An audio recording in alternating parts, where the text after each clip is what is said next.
کہ میرے قتل کے بعد اس نے جفا سے توبہ، ہائے اس زود پشیماں کا پشیماں ہونا۔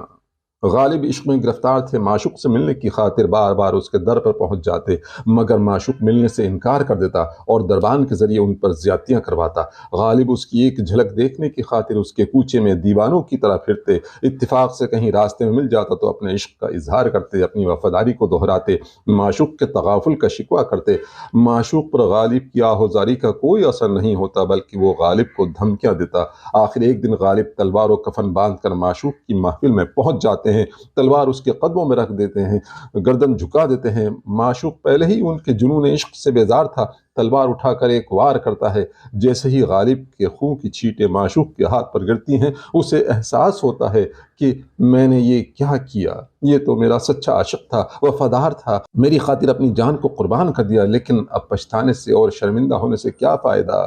کہ میرے قتل کے بعد اس نے